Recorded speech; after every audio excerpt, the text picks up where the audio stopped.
Frankly, my dear, I don't give a damn. I'm gonna make him an offer he can't refuse. As far back as I can remember, I always wanted to be a gangster. Don't you understand, George? It's because you were not born. Film Church. Well, a boy's best friend is his mother. For those watching at home, this is no play or movie. This is real. The story of the century. Will the world be destroyed by a 2-million-year-old monster? Konnichiwa, and welcome to Film Church Radio. This is the podcast that treats cinema as a religion. It's Sunday. I'm Lewis. And I'm Brandon. And we are here to talk about movies. Each week, Brandon and I alternate picking a film for us both to watch and discuss. Today, I picked the film from 1954, Godzilla, starring Takashi Shimura, Akira Takarada, and Momoko Kochi, directed by Ishiro Honda. I picked this film. I feel like it's a film that everybody knows. It's become kind of part of film history, really. I mean, Godzilla's got his own star on the Hollywood Walk of Fame. And this does he really? I didn't know that. He does, yeah. I know that was something I found out during this whole thing. So, so he's got his own star on the Hollywood Walk of Fame. It's obviously from 1954, a classic of monster movies in Japanese cinema. It was released the same year as Seven Samurai, which we discussed in episode 13. And like I said, I picked this movie because I'd never seen it, and I feel like it's a classic that everyone has heard of. Spawning a whole franchise of movies, numerous remakes and mashups, really make it a staple of cinema history. I was expecting an enjoyable, corny disaster movie, but was pleasantly surprised at the nuance and highly personal story to the people of Japan that this story tells. A film that is not about a monster destroying a city as much as it's about countries' response to losing a war and the horrors they saw during it. I can't wait to talk to Brandon about it, and if you want to hear what Brandon has chosen for us to watch for next week, stay tuned until the end of the show. But before we talk about the films we've been watching this week, I would like to say thank you to everyone who's been listening to the podcast, who's been rating, reviewing, sending us any kind of love to the show. It means a lot. This is a congregation. We love having everybody take part and watch the films along with us. It's why we're doing it. So make sure to subscribe and hit the bell to be notified when a new episode is available. We do post episodes on a Sunday. Surprise, surprise, being a film church. And if you really, really like the show, please share it with your friends. We are everywhere on social media at Film Church Radio. You can leave us a comment, send a message about the show. We post loads of stuff on the YouTube stuff as well, so you can go and check that out. And we'd love for you to rate and review it. Helps people find it. Helps it go up on the rankings of Apple Podcasts, any rating or review. So if you have a minute or two, we'd love it if you did it. Before we talk about Godzilla from 1954, Brandon and I are going to talk about the films that we've been watching this week, apart from Godzilla. So Brandon, what have you been watching? So I have not been watching much. I've had kind of a busy week, but after watching Godzilla 1954, I decided to watch Godzilla 2014 because I had never seen it. It kind of passed me by when that came out almost 10 years ago, if you can believe it. I mean, not almost 10, it's 8 years. Still got a couple of years to go until it's 10 years. But still, yeah. It's still been a minute. And yeah, and I mean, there's this whole thing with the new... I mean, they kind of tried to reboot the franchise, I guess. You know, they did Godzilla and then Godzilla Kings and Monsters, I think it's called, and then Godzilla versus Kong, which I haven't seen all of those. No, me neither. So, you know, I'll probably get into Godzilla 2014 a little bit more once we start talking about the movie. I don't want to talk about it too much. Maybe I'll talk about it at the end or something. But, yeah. I mean, Bryan Cranston's in it, which is... Nice. The best. Yeah. He's so good. And I think that was like one of the first things he did after Breaking Bad ended. Yeah, and I remember seeing all the trailers and stuff for it and thinking, oh, this looks really good, but I just didn't get a chance to go see it. And it's one of those movies that, like, if you don't go see it when it's out in the cinema, it's going to be hard to watch it later Yeah. or find it, or, you know, it's just one of those movies you want to watch in a movie theater. And if Yeah. you can't, it's like the hype is gone. Yeah. I get it. Yeah, because when I saw that you had watched it, I kind of clicked on it just to have a look through and remind myself. And apparently I have watched it. I've got it on Letterboxd as watched. Okay. But not rated, so I assume I watched it before my Letterboxd account, which Yeah. a few years old at this point. I can't remember it. I don't really. I haven't seen any of the other ones. Yeah. But when I saw that it was watched, I was like a vague memory came back. I was like, oh, maybe I did see it. You know, I must have done. Yeah. So, Yeah. but directed by Gareth Edwards, right? Yeah, Gareth Edwards. Yeah, I was a Yeah. little surprised. I mean, I think I had known that at some point, but yeah, he did. I guess that was his first big movie after he did his kind of indie film, and then he got picked up to do Rogue One. Yeah, one of a couple the of best years later. Star Wars films. Yeah.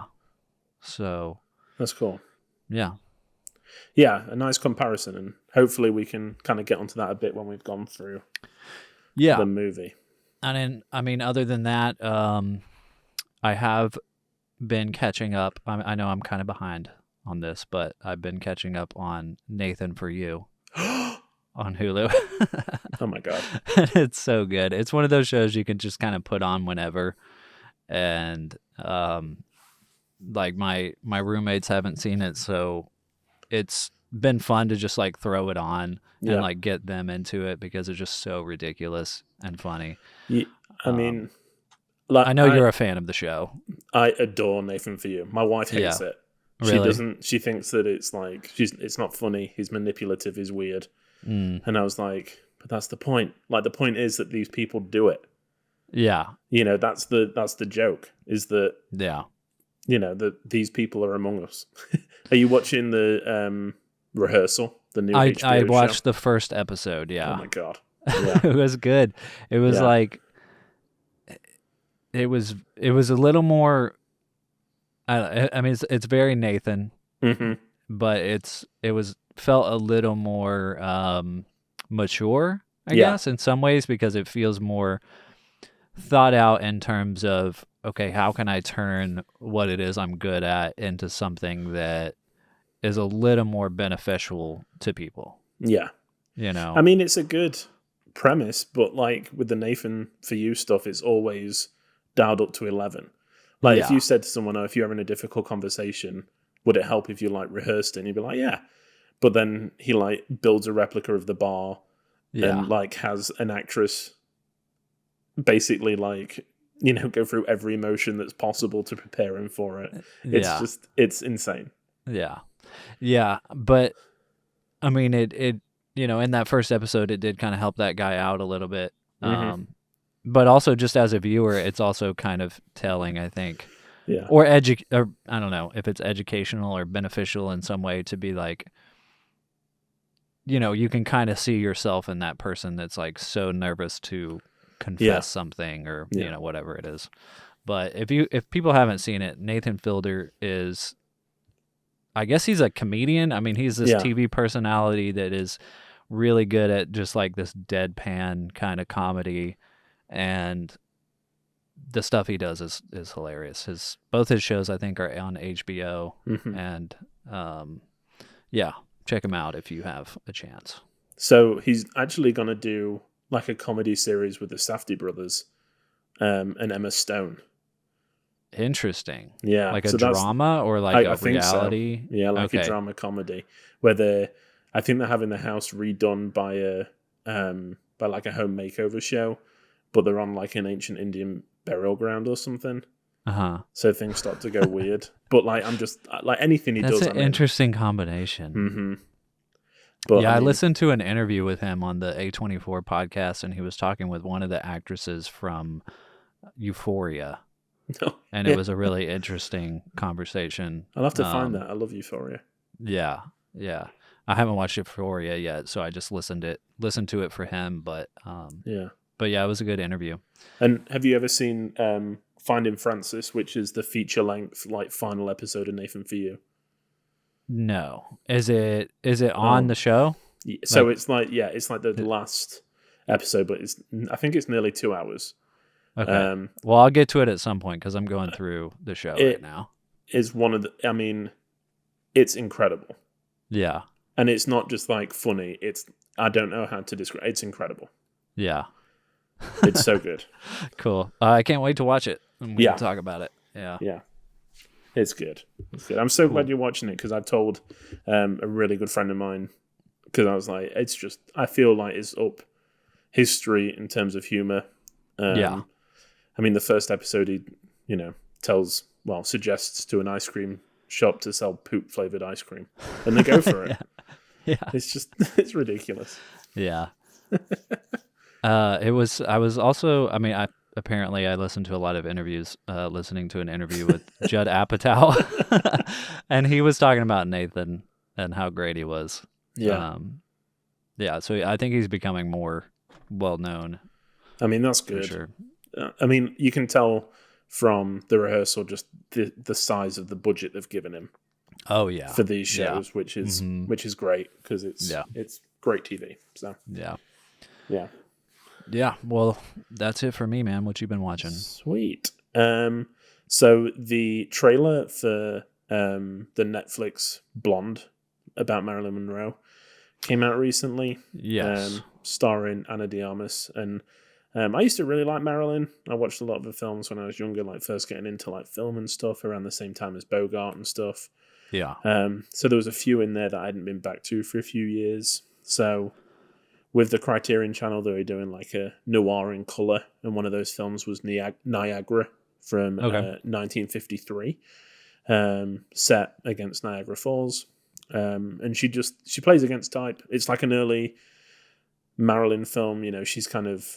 She's incredibly beautiful, but she's not been typecast as like the ditzy blonde. So she plays a bit more of a femme fatale, and Joseph Cotton, who is really a really great character actor from that time, is like her husband, who's kind of a little bit crazy. And it's just a really fun film. She does really well.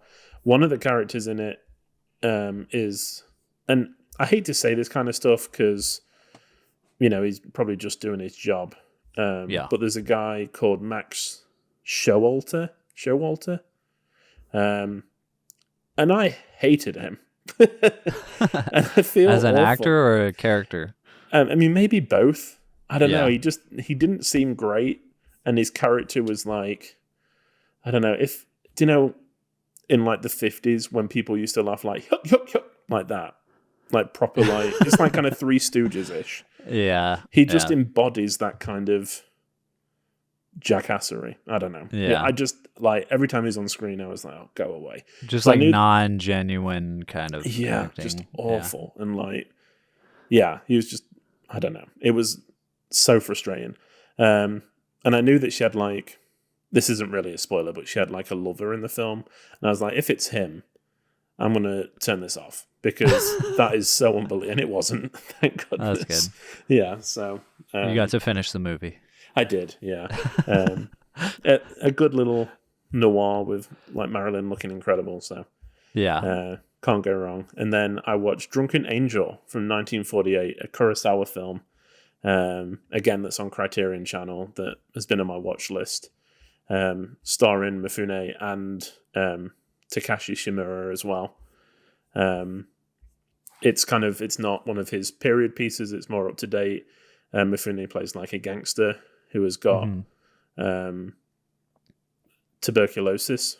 So he's kind of and Shimura is the doctor that's kind of telling him, you've got to stop drinking and partying, you've got to calm down. And there's all this other stuff going on as well. And it was really fun. Really good performances, and Kurosawa is, a safe bet. It was a lot of fun, and that was, 4 out of 5. I gave it. Nice. Is Kurosawa going to be your most watched director at the end of the year? I mean, him and Hitchcock are both on 9 for the year, I think. So it just depends who's going to pip the other person at the post. I mean, it's going to be Hitchcock. He always wins. He's always top of the pile. So I say it like it's going to be a competition. But I am watching a lot of Kurosawa films this year. Yeah. All started because of Seven Samurai. So Go thanks back and for check that. out that episode. That's right. Bit of self-promotion. And then because we watched Deadline USA last week, I watched Casablanca. Nice. Yeah, classic. I don't know what to say about it, that hasn't already been said. I love Peter Lorre. He's in it for like 3 minutes. And then gets bumped off. But yeah, I mean, Bogart's great. Bergman's great. Yeah. Everybody's great. Classic. Yeah, it's wonderful. Yeah, man. That's a good one. Yeah, it's always nice going back to those films that you've seen a few times. And Yeah. I only watched it the first time, not that long ago. It was probably maybe 3 or 4 years ago. Yeah. And I actually saw it at Alamo. Oh, wow. In the theater for the first time. That's and awesome. It was great. It was Yeah. like, oh, this is what all the hype is about. It surprised me the first time how many times he says, "Here's looking at you, kid." Uh-huh. I assumed it would be like a one and done, and people would be like, "That's really cool." But it's like he says it all the time. Yeah. Which was a little like, oh, okay. So did they know this was going to be a popular line, or Right? Yeah, that is interesting. Yeah, Casablanca's great. Saying Lewis preaching to the choir. Yeah. Everybody knows. Yeah. If you're listening to this podcast, you know Casablanca is good. And if you haven't seen Casablanca, you should. Yeah. Don't take our word for it. Go see it. Yeah, I mean, everybody literally says it's great, so... Oh, dear. But that was it. I mean, apart from that, the only other film we've been watching is going to be our feature presentation of the episode. It's going to be Godzilla from 1954. The IMDb summary is American nuclear weapons testing results in the creation of a seemingly unstoppable dinosaur-like beast. Dun, dun, dun. That's right. So, as I said when we started the show, I picked this because I thought it would be a fun, kind of campy disaster movie. Yeah. But I don't think it was anything that I envisioned it would be. Yeah. Throughout the whole thing. I know we're going to touch on a lot of why that is throughout the episode, but I mean, when the credits were rolled, when it ended, I kind of sat there for a second and I was like, Godzilla didn't matter. Mm-hmm. It's kind of like he is like the culmination of it, but it's not about him. Yeah. I don't know, it tackles so many subjects in such a good way. So, I mean, what were your initial thoughts when the film ended? Yeah, I think I was kind of in the same boat with you where I was like, it wasn't really what I expected. I did expect it to be a lot cheesier because, I mean, we were born in the early 90s and, a lot later than this film came out. And this is the first time we've seen this film. Yeah. We've seen the newer Godzilla movies more times than the older ones. All the 2000s and on remakes. But like the relation I have with older Godzilla is mostly like parody stuff. Mm-hmm. Like comedy sketches where they're like making fun of Godzilla. Like the thing that comes to my mind is like that Dave Chappelle did like a bit in the Chappelle Show where he's like fist fighting Godzilla. He's like a giant and he's like they made this miniature set and he's like fist fighting him or whatever. So I expected it to be kind of on that level of cheesiness of like, oh, this is obviously a guy in a costume. And I mean, it is a guy in a costume, but I think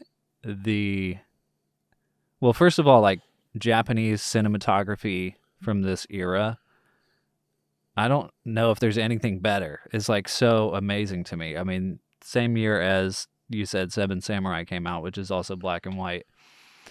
And it's just beautiful. Like, I don't know how else to describe it. The lighting and cinematography done in black and white in this era, it just looks stunning to me. Mm-hmm. And so the scenes with Godzilla where it should be kind of cheesy kind of like have this beautiful look to it. Yeah. you know. It's just something about the way the contrast is working, the way the light is like shining behind him, and you know, it's not scary like it probably was back in 1954 by any means, but it still looks cool. Yeah. You know. So yeah, that was kind of my initial thought, and yeah, it's not really about Godzilla like you said, but it's also watching it for the first time reminded me of the feeling of like just wanting to see Godzilla. Yeah. You know, even watching like the newer versions, it's like whatever like human story is going on, I don't really care about. Just get to the part where Godzilla is wreaking havoc, you know? So yeah, that was kind of my initial thoughts. I did rewatch most of it again today before the episode, and tried to follow the story a little bit more of the characters. But it was a little bit hard to follow for me, kind of. I was trying to figure out, I mean, you've got like the scientist character. Well, there's a couple of scientists, I guess. There's like the Takashi character, who was in Seven Samurai, and he just wants to study Godzilla. Yeah. And then you have the other doctor that created, the eye patch guy that's created this oxygen destroyer machine. And then there's the Takashi's, his like daughter. I don't know if she was like, there was like a love triangle. I think that's what they were kind of hinting at. Okay. Yeah. That's what I kind of figured, but it never was like, Consummate. I don't know. Not I didn't that's need the it. wrong word. Yeah. Confirmed. You say love triangle, I say consummated.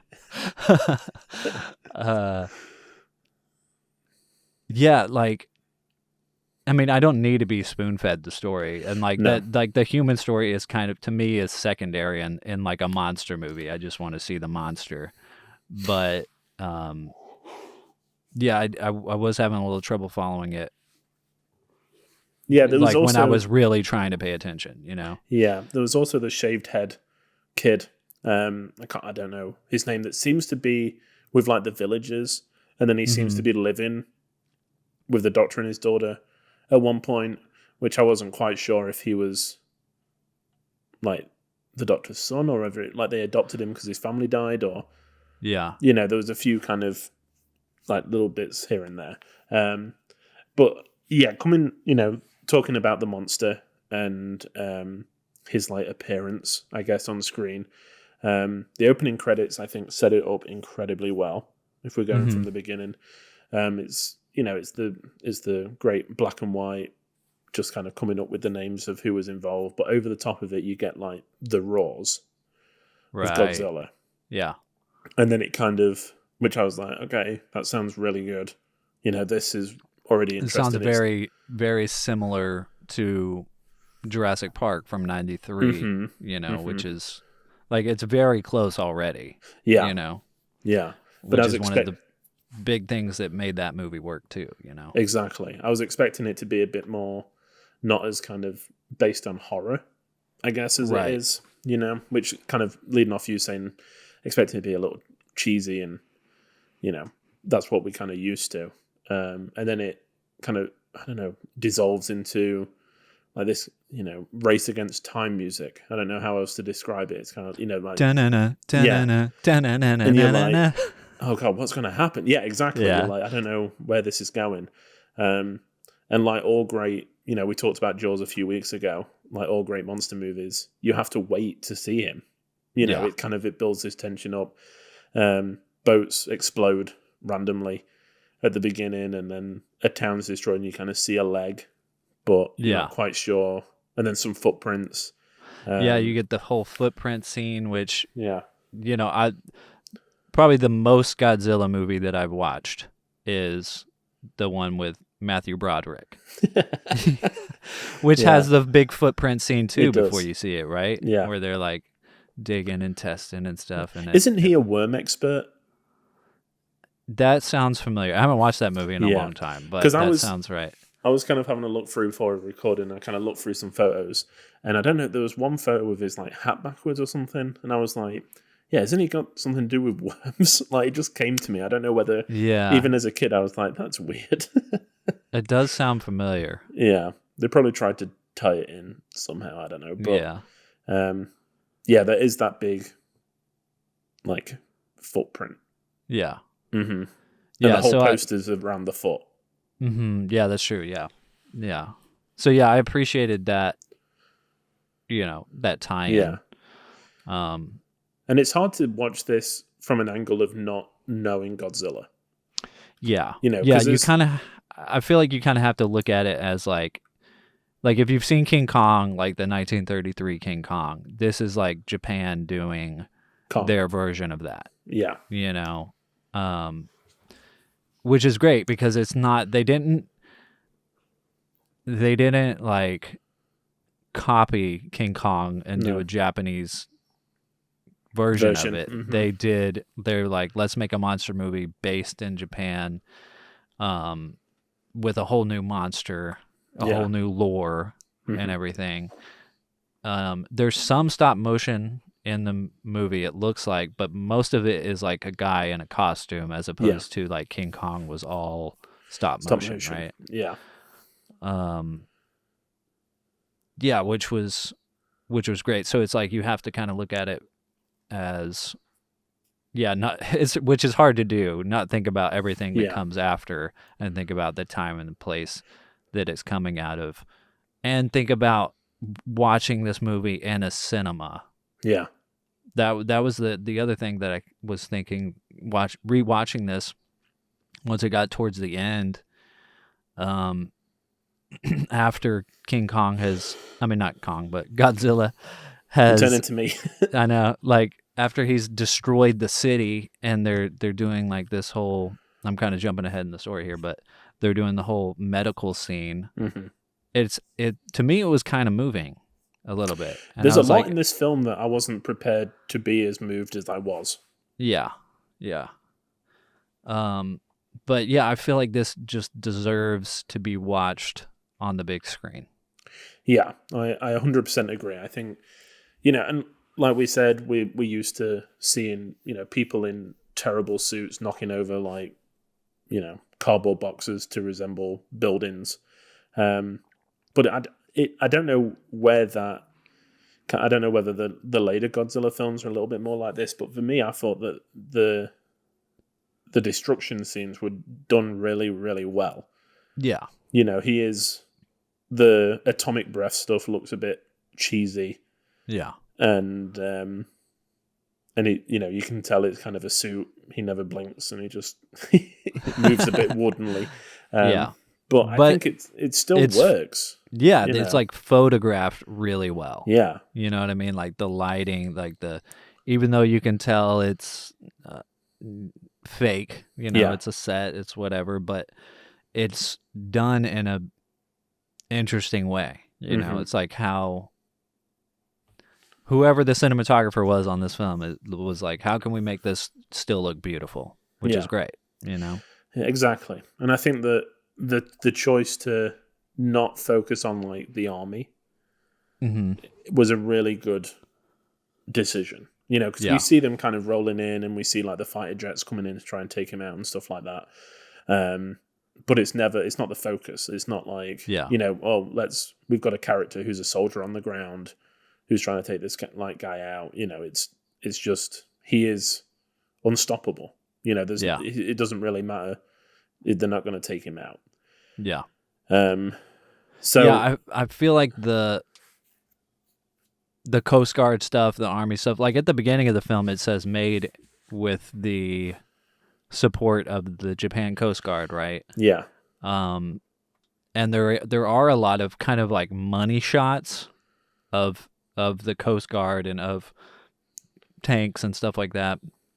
Of course, actually the tanks, I don't know if those were just miniatures or not, but there are shots of like aircraft carriers and stuff Mm-hmm. like that out in the ocean, and which are real. Yeah. And do kind of like give a sense of scale Yeah. for the film. Like you can tell this was like for 1954 was a big budget, you know. Mm-hmm. I mean, I assume, like, I don't know the behind the scenes on this film, but I assume like the whole country was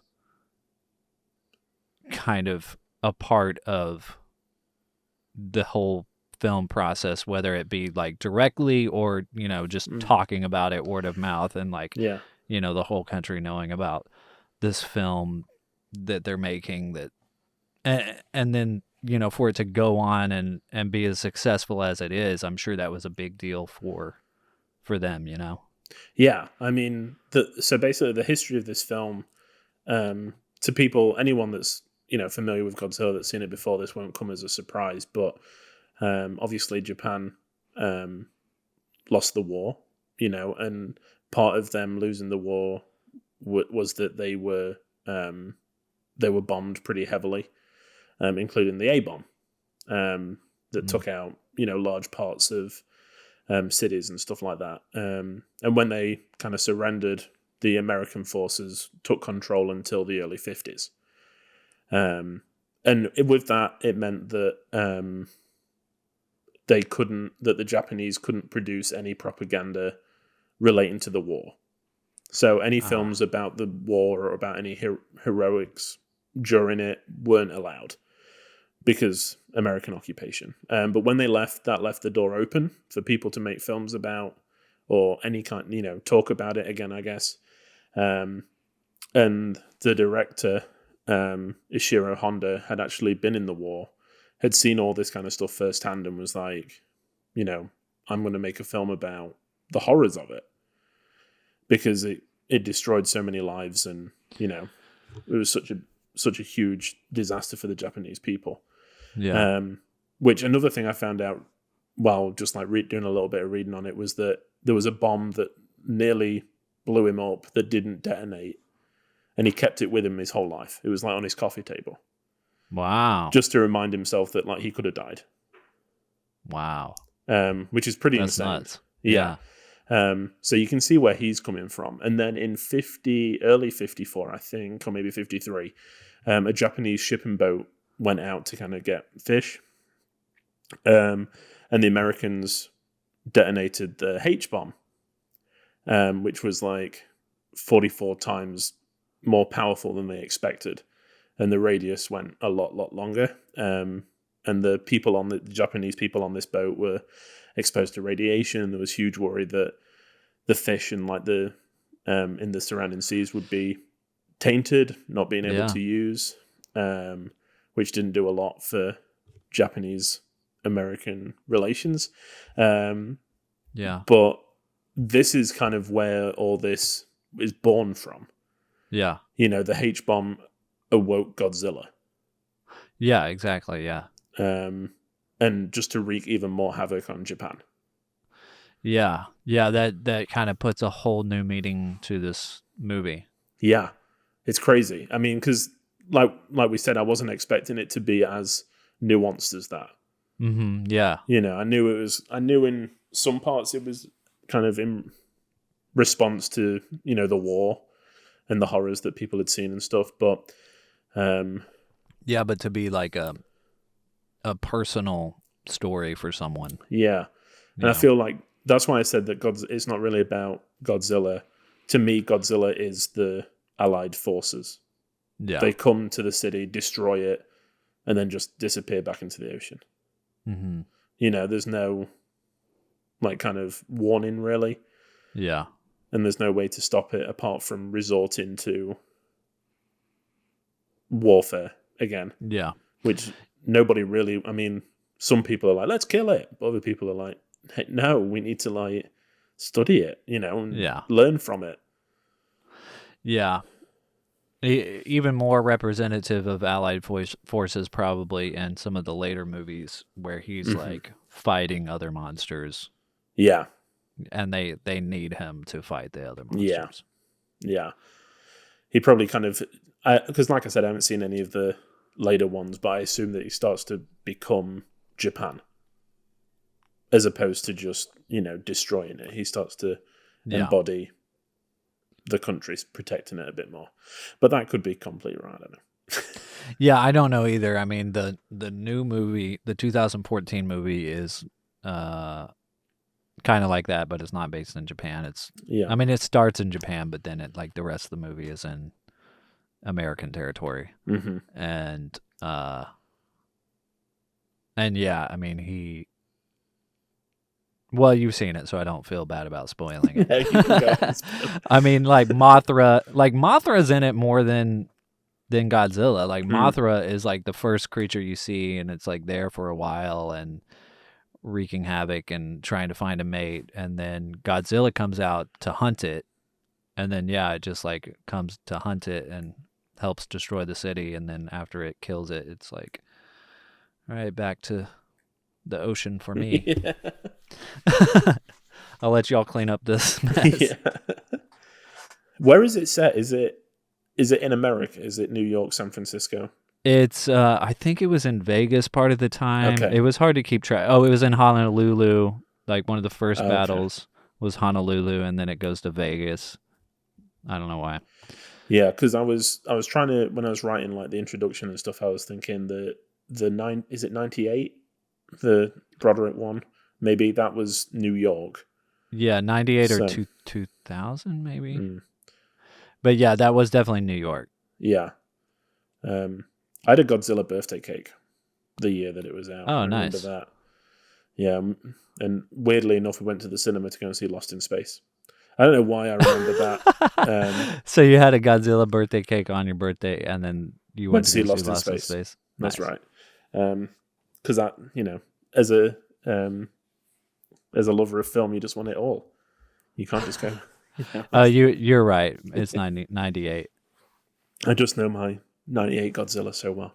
Yes. It did. I did want to go and watch it, but I don't know when I'll do it. Go and watch the 98 version one again. Yeah.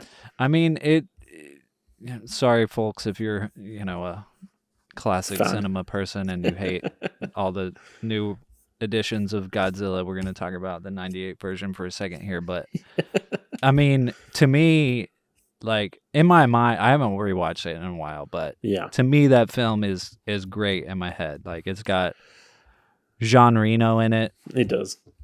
Hank Azaria, is that how you say his name? Yeah.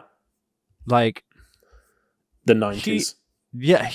He's a great actor.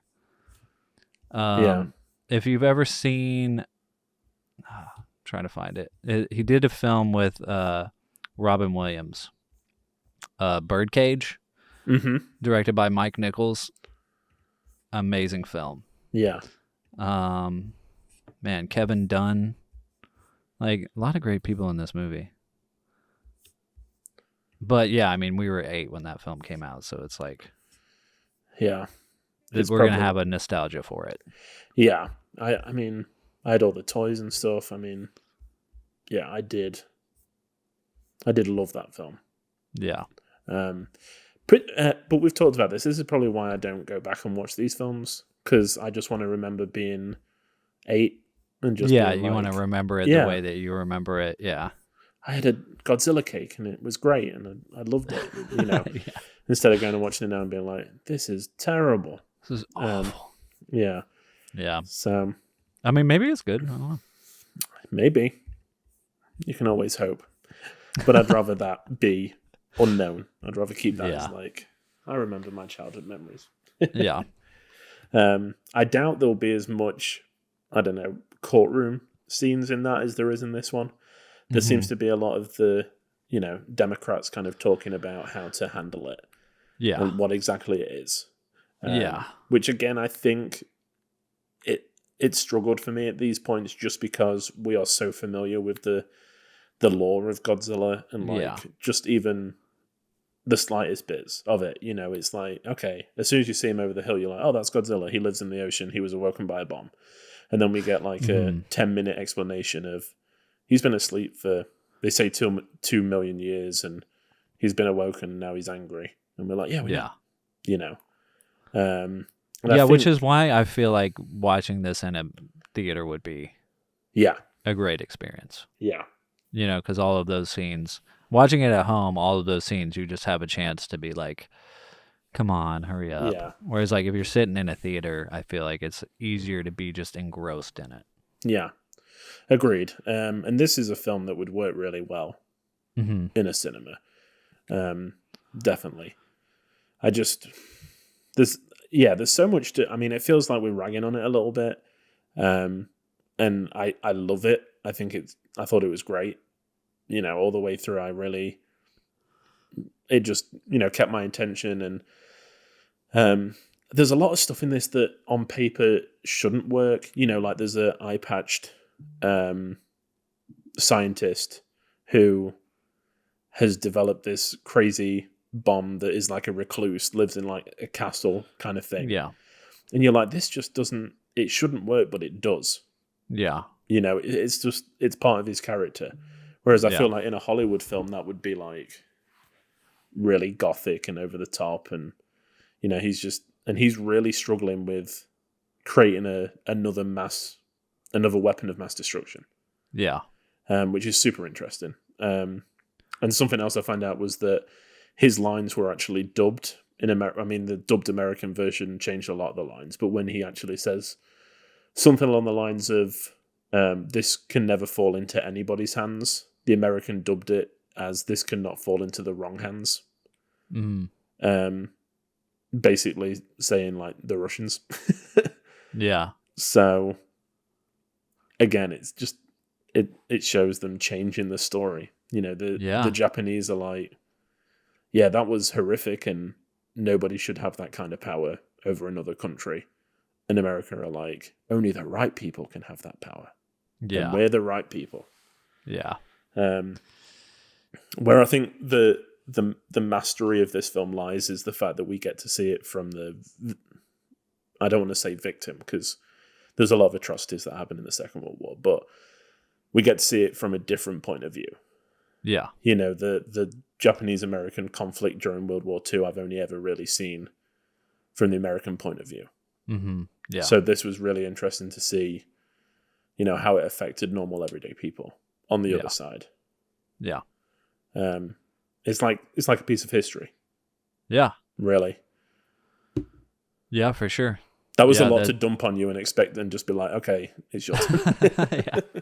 No, I mean it does give so much more depth to the movie because again, like rewatching it the second time, I was more moved, in the medical scenes.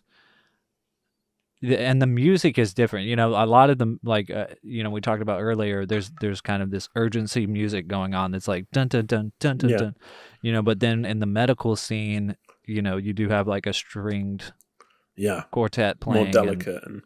It's exactly. And then there's like a whole scene with like church choir singing that is photographed very beautifully. And it's like stuff that, I saw that the first time I watched it, but then watching it the second time, I was like, this scene is really interesting. Like this is not like, I couldn't put this scene on in front of anyone probably, unless they were a huge Godzilla fan and be like, what movie is that from? And them say that's from Godzilla. Yeah. Exactly. Just black and white shots of people in a church choir singing beautifully, Yeah. Mm-hmm. So all of the ties in with history and stuff give it a lot more depth and make me kind of want to go back and rewatch this immediately. Yeah. I know, just to see what else is there. That's how I felt as soon as I finished watching it. I was like, I really want to go back and just kind of, like you said, pay attention to the human story of it. Because the Godzilla is like, yeah, Godzilla. This is kind of, he's the titular character. That's who you want to see. Yeah. But, it's not. And there's one scene that almost broke me. It was when he's destroying Tokyo and there's the mother holding the children and she's like, we'll be with daddy soon. And I was like, yeah. that did not, like, it didn't have to go that hard. You know, Yeah. it was, Yeah. it could have just shown her crying, but like, we'll be with daddy soon. It's like that scene Yeah. on the Titanic where the woman's like tucking her kids into bed. You know, it's just like, Yeah. there's something about parental care of children in the eye of danger that just destroys me. Yeah. And then I found out that in the American version, there was no dubbed, like, there was no voice for that at all. They just, the scene Yeah. was there, but they just took out the voice. Mm-hmm. Oh. Yeah. Americans are delicate. They can't handle it. Yeah. I mean, again, I want to preface this by saying that, like, we know that relations were not great Yeah. when this film came out. So, Yeah, but it's just like, do you really think that like Americans aren't mature enough to like see a scene like that? Like, I know. I don't know. I mean, like you said, like it's a completely different time. I mean, you're talking about, you know, people who lost loved ones and you know, from every country, you know, and it's and there's prejudices there based on war. Yeah. You But know, that's- it's like but that's I the guess thing. they don't want to sympathize with the other side. Yeah. You know? I don't know if you got the same message as me, but when she said it, I was like, oh, he died in the war. Like, it wasn't even like that makes sense. Yeah. It wasn't even like a... Like you Like had to a think leap. about where is Yeah. their dad. Yeah. Yeah, I was like, okay, he died in the war, you know. Yeah. And I think that's the things that kept catching me off guard with this, was those little touches that just made it more than a monster film. Yeah. You know, I mean, King Kong is kind of the same way as well. It's more about like nature and like, you know, I don't know, like going into different countries and, you know, all that kind of stuff. Yeah. I can't really disturbing a natural habitat. That's it. Yeah, exactly. And trying for your own gain and stuff like that. Yeah. And this is kind of the same. It's more about the people that were affected by war and like the fallout of it. Because apparently even like the design of Godzilla is supposed to represent the victims of the A-bomb. I mean, the fact that he's so like cut up and he's like rough and it's supposed to be scars from the blast. You know, all these little touches that they didn't necessarily, you know, spoon feed you, but when you read about it, you're like, oh my gosh, you know, there's so many nuances and like war wounds that people have like picked up on to put into this film. It's crazy. Yeah, that is crazy. It's hard to talk about it without it's like really. It's. I mean, this is why doing this podcast is so great, because it's like, you know, I could have watched this movie and then once and been like, okay, I've seen it, moved on to another movie. Yeah. But like the fact that we're trying to dissect it, you know, learn a little more about it, the meaning behind it, like just gives so much more depth to this film. Like I feel like I can experience it in a different way. And I understand film history a little bit better. It's like no wonder this film did so well and became so popular. I mean, the sequels, as most sequels are, it probably are just sequels. You know, might not have as much depth as this film, but you know, it's like, I mean, it's the same with like I said, with any sequel, it's like you don't really need a Jurassic Park 2. No. Yeah. You know, they said everything they needed to in the first one. After that, it's just more, you know, you want to see more dinosaurs. Yeah, exactly. And I've got a feeling that's probably what the next ones are, just him on screen longer, doing more things. The Boba Fett of franchises. We know you want to see this, so here it is. But Honda, the director, did a lot of the sequels. Really? Yeah, he I kind mean, of. I came want to back. watch them now. Yeah, I mean, Criterion have got the set, dude. So Might have to get it. yeah, again, this is why film is so brilliant, because I had no desire to watch this film a year ago. Like, even when Criterion announced it, I was like, I'm good. I'm not going to get that. And then I read like a really like thin book on the history of like Japanese cinema, and it mentioned about like Godzilla being a reaction to the H and A bomb, and I was like, God, I want to see it now. You know, Yeah. I really want to see like You how. got me. Yeah, exactly. And now talking about it with you, I'm like, God, I want to go and watch it now. You know, I want to go and watch it again. So maybe that might be a purchase before the end of the sale. I'll let you all know next week. Yeah, how much is that box set? Oh, it's probably a couple of hundred. Let me have a look at. It's got in the sale, it'll probably be like 175. I would expect. Yeah. But yeah, I mean, but that's the problem. We'll probably buy it and then it will not be as good. Oh, it's 112. Yeah, I mean, I think most of the films are on HBO Max, so you can at least watch like the sequel and whatever, all like most of the sequels to at least know if you want it. That's it. Yeah, I mean, again, the effects were great.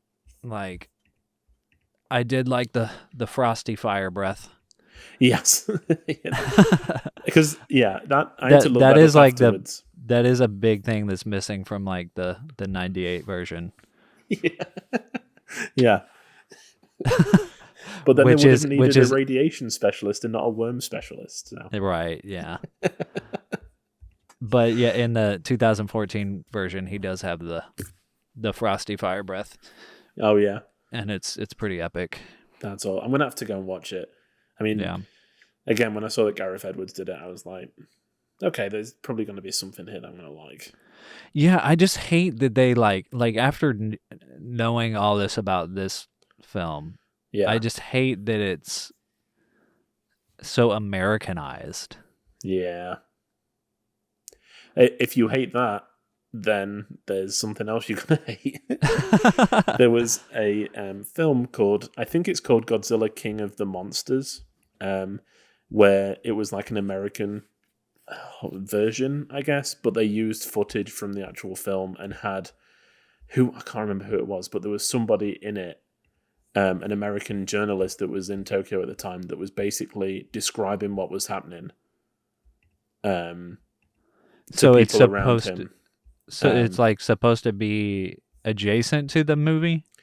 It's like it's a American cut, I guess, but with Raymond Burr, who plays I can't remember his name, but the killer in Rear Window, and he was Ironside. Okay, yeah. As like his character's called Steve Moyne. He doesn't play a banjo, but he is. But yeah, he's in Japan when this happens, and he apparently, from what I've read, he just explains what's happening, and they kind of. So it's literally just it's literally just the same movie, but there's an American there.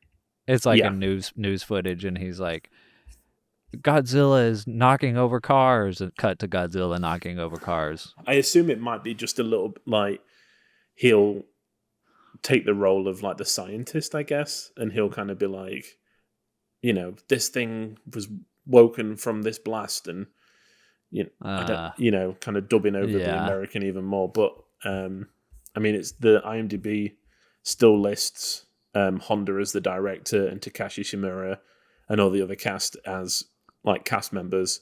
It's just added Raymond Burr. That is so bizarre. It's bizarre. Mm-hmm.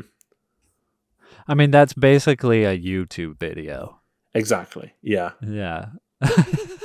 Of today's world, it's like you couldn't do that without being sued.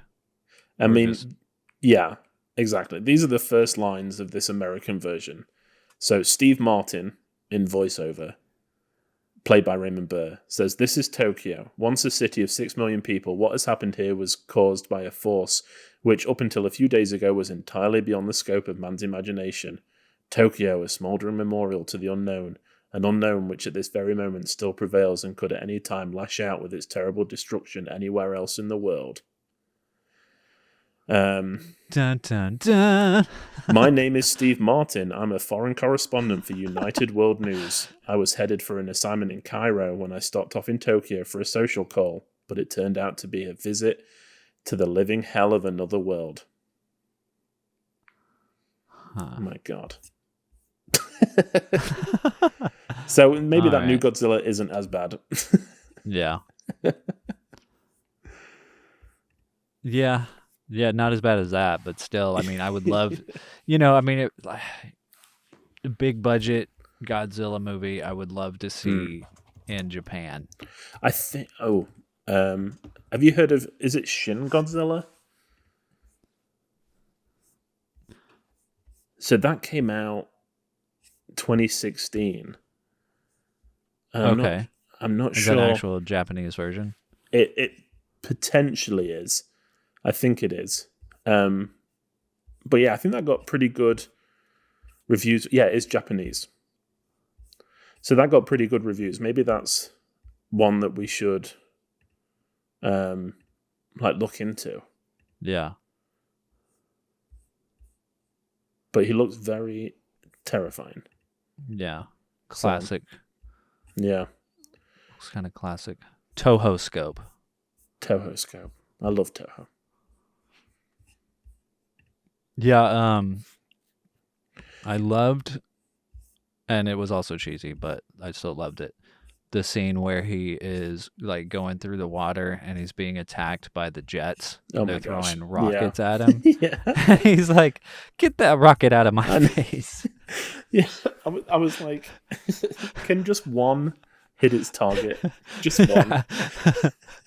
Because it did go on for a long time. It kept putting back, and there was like more rockets being fired, and I was like, none of these are gonna hit. Yeah. Yeah, it was crazy. Yeah, and I really it just liked... reminded me of Jack Black saying, "Get that corn out of my face." And I really liked the reporter that was like, "Yeah, he's coming for us now. We're not going to get away. So it's been a pleasure reporting. Goodbye." And basically just accepted death was going to happen. Yeah. Oh my goodness. Tower destroyed. Yeah, because of the flashing lights. I mean, one of the other things that surprised me about this film was the fact that he wasn't created by the nuclear bombs. Yeah. Yeah, which I don't remember what the canon is for the other, like the Americanized versions of the films, but I kind of remember them as like the radiation, like I always imagined it as like the radiation like grew a lizard. Like a lizard got big. But I was also a Spider-Man fan, so I was yeah. like, maybe that was just where my imagination went, was like, Yeah. got bit by a radioactive lizard and Godzilla. yeah. But I like this like this is more believable, where he's like just asleep, and he was disturbed. Yeah, he was kind of in some kind of sanctuary under the ocean that got blown up, and now he's loose. Yeah, just destroying people. And I love the villager that was like, "Yeah, we used to send a virgin out on a boat as a sacrifice." I was like, "How? What, like, does everyone just know that Godzilla was out there?" So they were like, "Okay, we're gonna send a virgin out." Yeah, and they called it like an exorcism. Yeah. Which was again another thing that I want to go back and just be like, "What? What's going on here?" Yeah, what's that about? Was that not the old man from Seven Samurai that is in the beginning? He's like the one who tells them that they need to go find Seven Samurai. He's like the prophet or oracle or whatever. I don't I'm know. pretty sure that's the It same could be. old man. Yeah. I can't really remember the old man from Seven Samurai too well. So you could show me like that clip and then this clip and I'd be like, I don't know. Well, you probably would recognize him if I showed you the clips back to back, but I'm pretty sure that's the same old man. Okay, cool. Which he's very good at playing that kind of character. Yeah, like a wizened old storyteller. Yeah. He's like, you didn't follow traditions. Now we're cursed. I mean, it's pretty... I mean, yeah, it could happen because they were both in the same studio at the same year. Kurosawa and Honda were really good friends. Mm-hmm. So, you know, apparently Kurosawa came across a lot to watch it being filmed. Okay. So, I mean, the chances are that they, you know, probably shared a lot, including actors. So, yeah, for sure. Yeah. I was expecting a few more people to show up that I recognized, but... Yeah. And Takashi Shimura is so good. I feel like he's just a different person every film I see. Mm-hmm. I think in this, he's just great. Yeah. He does a really good job. Everybody else does. I don't think anyone, actor-wise, is super memorable in it, though. I mean, I remember the eye patch and the oxygen bomb, but I wouldn't say anyone's story is super compelling. Yeah, I feel like everybody did a really good job of selling it, and that's part of the reason the movie works is like, I forget where it is exactly, but there's like a scene after a storm, and this man is like, he's just like screaming up on a hill. Yeah. In the rain, in the dark, and it's just like completely believable. Mm-hmm. You know, it's like there's no part of that performance that makes me think he's an actor. Yeah. You know? Yeah. Yeah, I mean, everybody genuinely looks terrified. Yeah. That there's Godzilla. And exactly. And it works. And I think when we talk about movies, you know, nobody sets out to make a bad movie. Not that this is bad, but my point is that I think everyone involved in this probably understood what they were trying to make. It's not a sequel of anything. It's not like the 6th or 7th in the Godzilla series where it's like, okay, Godzilla. This is genuinely like a story that could terrify, you know. Yeah. And everyone sells it, like you said. It's which again makes it work so much better because it's not just a silly, dumb monster movie. It's a terrifying depiction of destruction. Yeah. So, yeah, I love this film. Yeah, man. As you can probably tell. Great. Yeah. Do you want to guess what we rated on Letterboxd? Yes. I'm going to say you rated this film 4.5. I'm going to say that you rated this film 4. All right. Yeah. Tune in next week.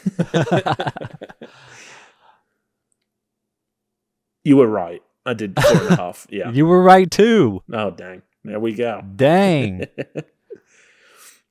Again, it's like I said about Paris, Texas. I need to sit with it and watch it again and just, you know, my initial reaction was, whoa, that was incredible.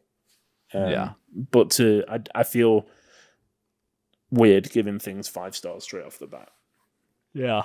You know, but I think it's cinema history. It's, you know, world history. It's everything that you want, or I want, especially from a movie. So, yeah, I loved it. Yeah, man, it was great. Yeah. I mean, same. Like, I feel like I need to watch it a few more times or share it with some people. Yeah. Before those stars might go up, but I mean, I loved it, you know. And a genuine surprise that it was better than I anticipated. Yeah. Which is always really welcome, you know. I was expecting us just to kind of have a bit of a laugh about, you know, terrible CGI and, you know, buildings falling. Instead, it's something a bit more, which I love. So yeah.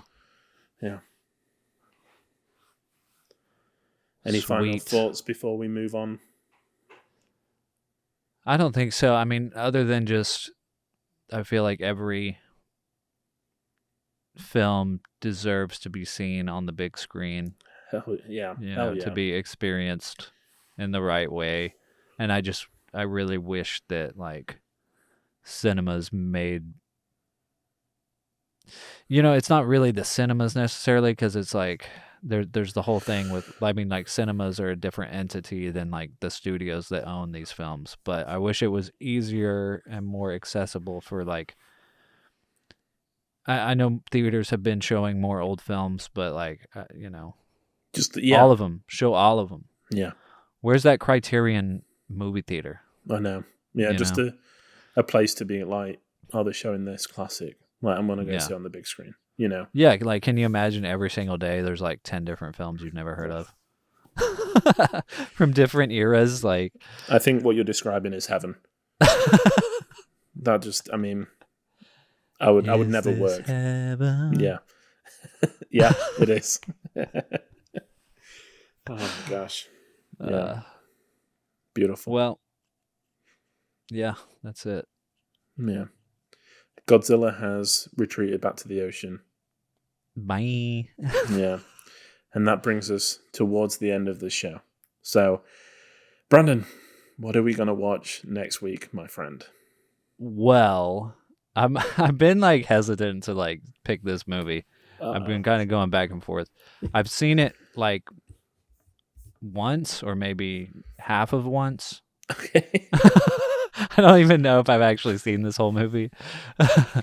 But we have lately, if you've been listening to the show, talking a lot about, you know, mid 2000s comedies. Yeah. Rated R comedies, being of a unique era. And I've heard a few people talking about this movie lately, wanting to revisit it. This is very long-winded to tell you the name of the movie.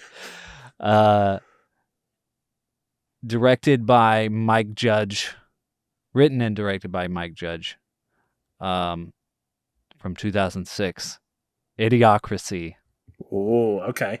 Have you ever seen this movie? I've never seen it, no, but I know. Wasn't the poster like a three-eyed smile? Or am I thinking of something else? Well, the poster that's on IMDb I've never seen before. It's like the crucifix, but with an overweight Jesus or something.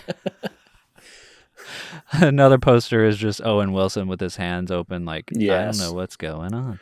I feel like, I mean, not Owen Wilson, I'm sorry. Luke Wilson. I feel like this was a staple of every blockbuster in the 90s. Mm-hmm. Was that poster of him looking like, I don't know.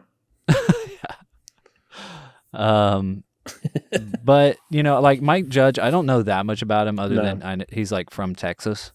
Oh, cool. And I have started watching King of the Hill, which I've never watched before. Is it good? It is good, yeah. It holds up really well. And it's also kind of tragic in some ways, because I feel like this version of Texas does not exist anymore. Mm-hmm.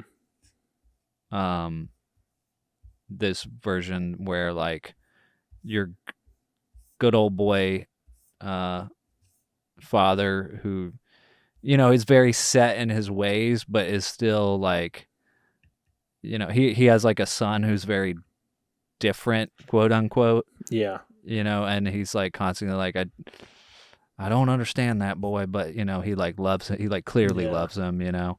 Yeah.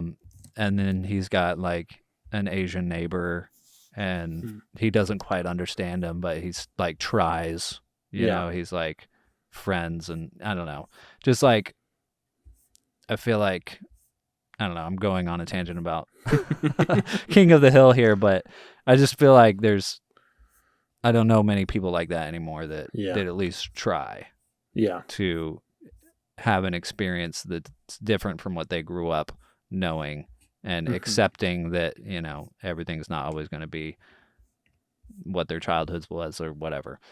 Anyway, Idiocracy is awesome. A film about the future. Sweet.